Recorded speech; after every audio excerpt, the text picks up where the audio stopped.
The Complete Works of William Shakespeare by William Shakespeare. Act 3. Scene I, Milan. The Duke's Palace. Enter Duke Thurio, and Proteus Duke. Sir Thurio, give us leave, I pray, a while. We have some secrets to confer about. Exit Thurio. Now tell me, Proteus, what's your will with me? Proteus. My gracious lord, that which I would discover the law of friendship bids me to conceal. But when I call to mind your gracious favors done to me, undeserving as I am, my duty pricks me on to utter that which else no worldly good should draw from me. No, worthy prince, Sir Valentine, my friend, this night intends to steal away your daughter. Myself am one made privy to the plot. I know you have determined to bestow her on Thurio, whom your gentle daughter hates, and should she thus be stolen away from you, it would be much vexation to your age. Thus, for my duty's sake, I rather chose to cross my friend in his intended drift than, by concealing it, heap on your head a pack of sorrows which would press you down, being unprevented, to your timeless grave. Duke. Proteus, I thank thee for thine honest care, which to requite command me while I live. This love of theirs myself have often seen, haply when they have judged me fast asleep, and oftentimes have purposed to forbid Sir Valentine her company in my court, but fearing lest my jealous aim might err and so, unworthily, disgrace the man, a rashness that I ever yet have shunned, I gave him gentle looks, thereby to find that which thyself hast now disclosed to me. And that thou mayst perceive my fear of this, knowing that tender youth is soon suggested, I nightly lodge her in an upper tower, the key whereof myself have ever kept, and thence she cannot be conveyed away. Proteus. No, noble lord, they have devised a mean how he her chamber window will ascend and with the corded ladder fetch her down, for which the youthful lover now is gone, and this way comes he with it presently, where, if it please you, you may intercept him. But good my lord, do it so cunningly that my discovery be not aimed at, for love of you, not hate unto my friend, hath made me publisher of this pretense. Duke. Upon mine honor, he shall never know that I had any light from thee of this. Proteus.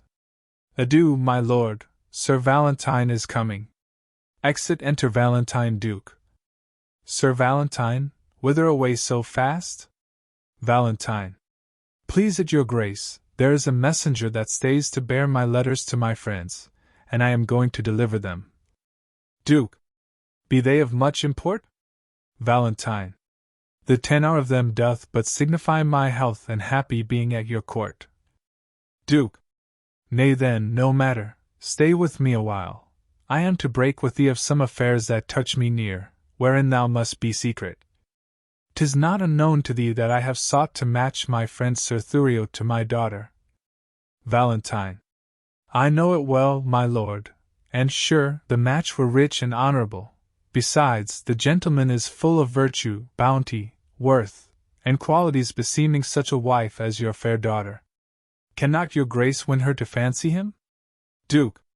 No, trust me, she is peevish, sullen, froward, proud, disobedient, stubborn, lacking duty, either regarding that she is my child nor fearing me as if I were her father, and may I say to thee, this pride of hers, upon advice, hath drawn my love from her. And where I thought the remnant of mine age should have been cherished by her childlike duty, I now am full resolved to take a wife and turn her out to who will take her in. Then let her beauty be her wedding dower, for me and my possessions she esteems not. Valentine. What would your grace have me to do in this? Duke. There is a lady, in Verona here, whom I affect, but she is nice, and coy, and not esteems my aged eloquence. Now, therefore, would I have thee to my tutor, for long agone I have forgot to court. Besides, the fashion of the time is chound how and which way I may bestow myself to be regarded in her sun-bright eye. Valentine. Win her with gifts if she respect not words. Dumb jewels often in their silent kind more than quick words do move a woman's mind. Duke. But she did scorn a present that I sent her. Valentine. A woman sometimes scorns what best contents her. Send her another, never give her o'er, for scorn at first makes after love the more. If she do frown, 'tis not in hate of you, but rather to beget more love in you. If she do chide, 'tis not to have you gone, for why, the fools are mad if left alone. Take no repulse, whatever she doth say, for get you gone she doth not mean away. Flatter and praise, commend, extol their graces, though ne'er so black, say they have angels' faces. That man that hath a tongue, I say, is no man, if with his tongue he cannot win a woman. Duke. But she I mean is promised by her friends unto a youthful gentleman of worth, and kept severely from resort of men, that no man hath access by day to her. Valentine. Why then I would resort to her by night. Duke. Aye, but the doors be locked and keys kept safe, that no man hath recourse to her by night. Valentine. What lets but one may enter at her? Window? Duke. Her chamber is aloft, far from the ground, and built so shelving that one cannot climb it without apparent hazard of his life. Valentine. Why then a ladder, quaintly made of cords, to cast up with a pair of anchoring hooks, would serve to scale another hero's tower, so bold Leander would adventure it. Duke. Now, as thou art a gentleman of blood, advise me where I may have such a ladder. Valentine. When would you use it? Pray, sir, tell me that. Duke. This very night. For love is like a child, that longs for everything that he can come by. Valentine. By 7 o'clock I'll get you such a ladder. Duke. But hark thee, I will go to her alone. How shall I best convey the ladder thither? Valentine. It will be light, my lord, that you may bear it under a cloak that is of any length. Duke. A cloak as long as thine will serve the turn? Valentine. Aye, my good lord. Duke. Then let me see thy cloak. I'll get me one of such another length. Valentine. Why, any cloak will serve the turn, my lord. Duke. How shall I fashion me to wear a cloak? I pray thee, let me feel thy cloak upon me. What letter is this same? What's here? To Sylvia. And here an engine fit for my proceeding. I'll be so bold to break the seal for once. Reads, my thoughts do harbor with my Sylvia nightly, and slaves they are to me, that send them flying. Oh, could their master come and go as lightly, himself would lodge where, senseless, they are lying. My herald thoughts in thy pure bosom rest them, while I, their king, that thither them importune, do curse the grace that with such grace hath blessed them, because myself do want my servants' fortune. I curse myself, for they are sent by me, that they should harbor where their lord should be. What's here? Sylvia, this night I will enfranchise thee. 'Tis so, and here's the ladder for the purpose. Why, Phaeton, for thou art Merib's son, wilt thou aspire to guide the heavenly car, and with thy daring folly burn the world? Wilt thou reach stars because they shine on thee? Go, base intruder, overweening slave, bestow thy fawning smiles on equal mates, and think my patience, more than thy desert, is privilege for thy departure hence. Thank me for this more than for all the favors which, all too much, I have bestowed on thee. But if thou linger in my territories longer than swiftest expedition will give thee time to leave our royal court, by heaven, my wrath shall far exceed the love I ever bore my daughter or thyself.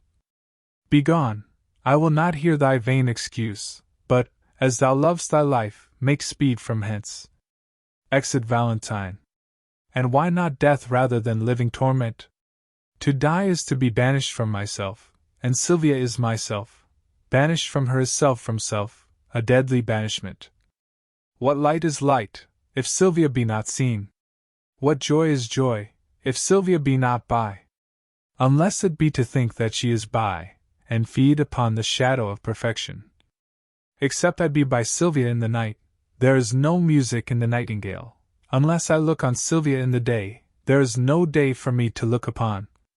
She is my essence, and I leave to be if I be not by her fair influence fostered, illumined, cherished, kept alive. I fly not death, to fly his deadly doom, tarry I here, I but attend on death, but fly I hence, I fly away from life. Enter Proteus and Launce. Proteus. Run, boy, run, run, seek him out. Launce. So ho, so ho. Proteus. What sayest thou? Launce. Him we go to find, there's not a hair on S head but 'tis a Valentine. Proteus. Valentine? Valentine. No. Proteus. Who then? His spirit? Valentine. Neither. Proteus. What then? Valentine. Nothing. Launce. Can nothing speak? Master, shall I strike? Proteus. Who wouldst thou strike? Launce. Nothing. Proteus. Villain, forbear. Launce. Why, sir, I'll strike nothing. I pray you, Proteus. Sirrah, I say, forbear. Friend Valentine, a word. Valentine. My ears are stopped and cannot hear good news, so much of bad already hath possessed them. Proteus. Then in dumb silence will I bury mine, for they are harsh, untunable, and bad. Valentine. Is Sylvia dead? Proteus. No, Valentine. Valentine. No, Valentine, indeed, for sacred Sylvia. Hath she forsworn me? Proteus. No, Valentine. Valentine. No, Valentine, if Sylvia have forsworn me. What is your news? Launce. Sir, there is a proclamation that you are vanished. Proteus. That thou art banished, oh, that's the news, from hence, from Sylvia, and from me thy friend. Valentine. Oh, I have fed upon this woe already, and now excess of it will make me surfeit. Doth Sylvia know that I am banished? Proteus. Aye, and she hath offered to the doom which, unreversed, stands in effectual force a sea of melting pearl, which some call tears. Those at her father's churlish feet she tendered, with them, upon her knees, her humble self, wringing her hands, whose whiteness so became them as if but now they waxed pale for woe. But neither bended knees, pure hands held up, sad sighs, deep groans, nor silver-shedding tears, could penetrate he. Our uncompassionate sire, but Valentine, if he be ta'en, must die. Besides, her intercession chafed him so, when she for thy repeal was suppliant, that to close prison he commanded her, with many bitter threats of biding there. Valentine. No more, unless the next word that thou speak'st have some malignant power upon my life. If so, I pray thee breathe it in mine ear, as ending anthem of my endless dolor. Proteus. Cease to lament for that thou canst not help, and study help for that which thou lament'st. Time is the nurse and breeder of all good. Here if thou stay thou canst not see thy love. Besides, thy staying will abridge thy life. Hope is a lover's staff, walk hence with that, and manage it against despairing thoughts. Thy letters may be here though thou art hence, which, being writ to me, shall be delivered even in the milk-white bosom of thy love. The time now serves not to expostulate. Come, I'll convey thee through the city gate, and ere I part with thee, confer at large of all that may concern thy love affairs. As thou lovest Sylvia, though not for thyself, regard thy danger, and along with me. Valentine.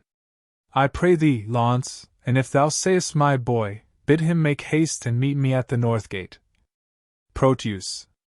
Go, Sirrah, find him out. Come, Valentine. Valentine. O my dear Sylvia! Hapless Valentine! Excellent Valentine and Proteus Launce! I am but a fool, look you, and yet I have the wit to think my master is a kind of a knave, but that's all one if he be but one knave. He lives not now that knows me to be in love, yet I am in love, but a team of whores shall not pluck that from me, nor who 'tis I love, and yet 'tis a woman, but what woman I will not tell myself, and yet 'tis a milkmaid, yet 'tis not a maid, for she hath had gossips, yet 'tis a maid, for she is her master's maid and serves for wages. She hath more qualities than a water spaniel, which is much in a bare Christian. Here is the catalogue, pulling out a paper, of her condition. In primis, she can fetch and carry. Why, a horse can do no more, nay, a horse cannot fetch, but only carry, therefore is she better than a jade. Item, she can milk. Look you, a sweet virtue in a maid with clean hands. Enter Speed. How now, Signor Launce? What news with your mastership? Launce. With my master's ship? Why, it is at sea. Speed. Well, your old vice still, mistake the word. What news, then, in your paper? Launce. The black's news that ever thou heardst. Speed. Why, man? How black? Launce. Why, as black as ink. Speed. Let me read them. Launce. Fie on thee, jolthead, thou canst not read. Speed. Thou least, I can. Launce. I will try thee. Tell me this, who begot thee? Speed. Mary, the son of my grandfather. Launce. O illiterate loiterer! It was the son of thy grandmother. This proves that thou canst not read. Speed. Come, fool, come, try me in thy paper. Launce. Handing over the paper there, and Saint Nicholas be thy speed. Speed. Reads, in primis, she can milk. Launce. Aye, that she can. Speed. Item, she brews good ale. Launce. And thereof comes the proverb, blessing of your heart, you brew good ale. Speed. Item, she can sew. Launce. That's as much as to say can she sew? Speed. Item, she can knit. Launce. What need a man care for a stock with a wench, when she can knit him a stock? Speed. Item, she can wash and scour. Launce. A special virtue, for then she need not be washed and scoured. Speed. Item, she can spin. Launce. Then may I set the world on wheels, when she can spin for her living. Speed. Item, she hath many nameless virtues. Launce. That's as much as to say bastard virtues, that indeed know not their fathers, and therefore have no names. Speed. Here follow her vices. Launce. Close at the heels of her virtues. Speed. Item, she is not to be kissed fasting, in respect of her breath. Launce. Well, that fault may be mended with a breakfast. Read on. Speed. Item, she hath a sweet mouth. Launce. That makes amends for her sour breath. Speed. Item, she doth talk in her sleep. Launce. It's no matter for that, so she sleep not in her talk. Speed. Item, she is slow in words. Launce. O villain, that set this down among her vices. To be slow in words is a woman's only virtue.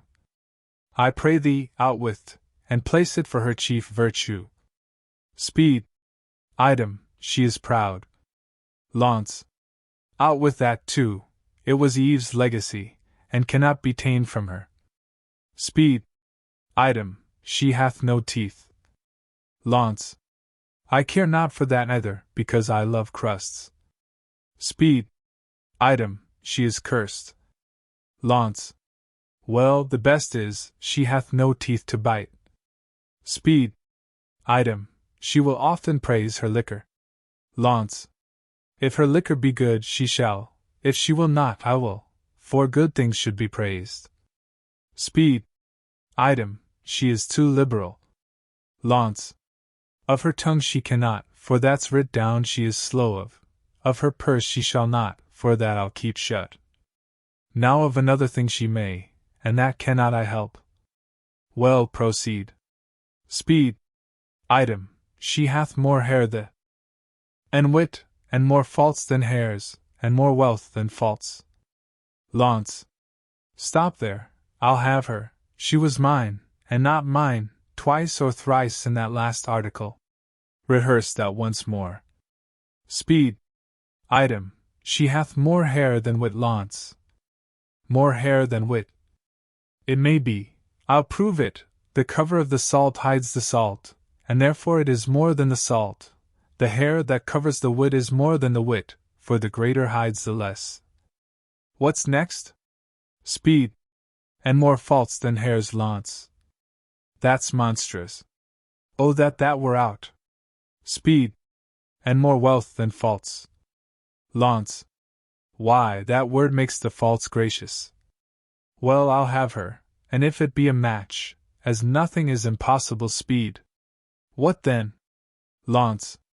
Why, then will I tell thee that thy master stays for thee at the north gate.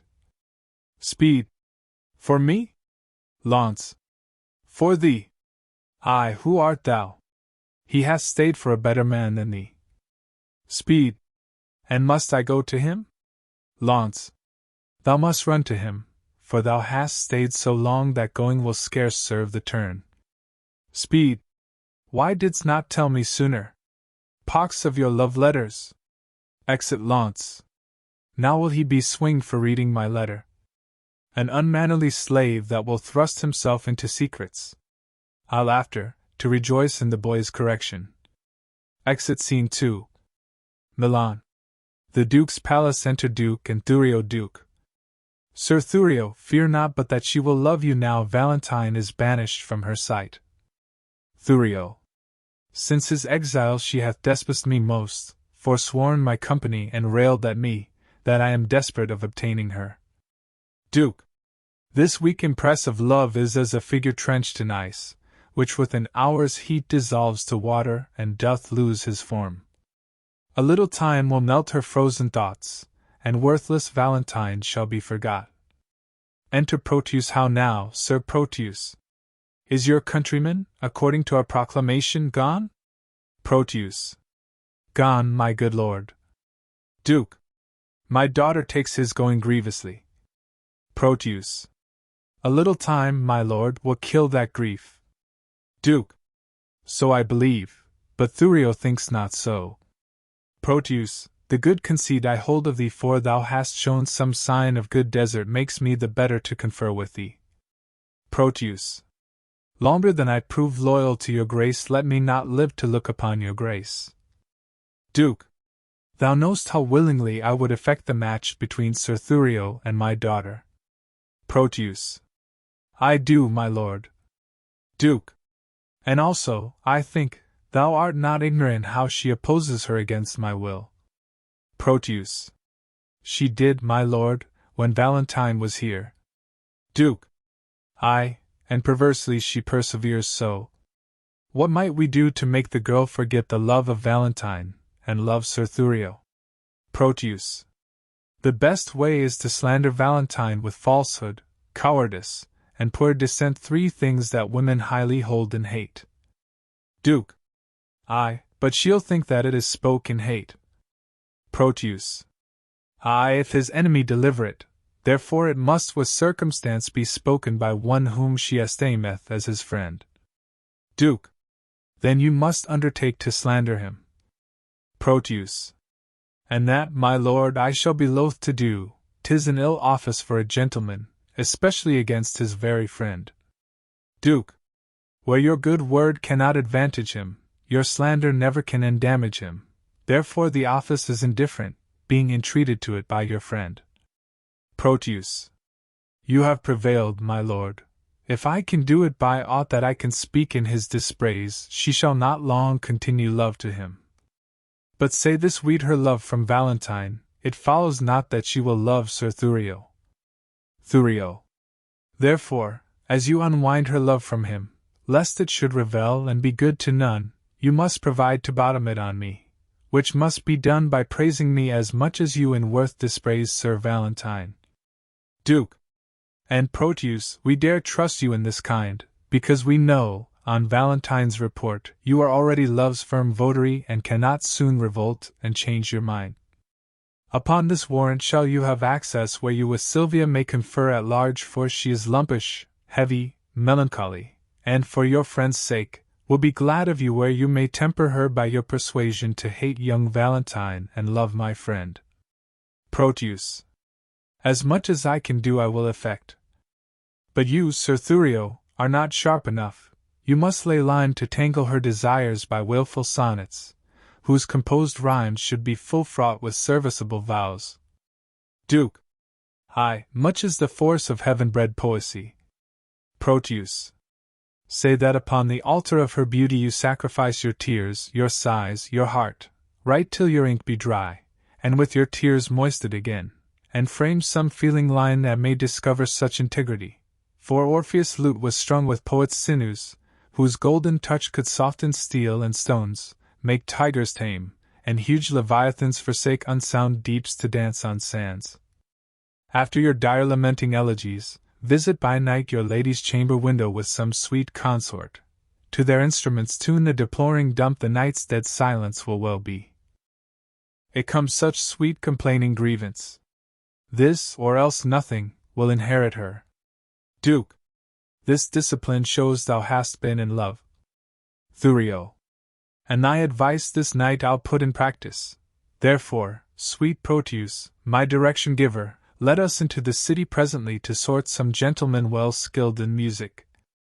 I have a sonnet that will serve the turn to give the onset to thy good advice. Duke. About it, gentlemen. Proteus. We will wait upon your grace till after supper, and afterward determine our proceedings. Duke. Even now about it. I will pardon you. Exeunt.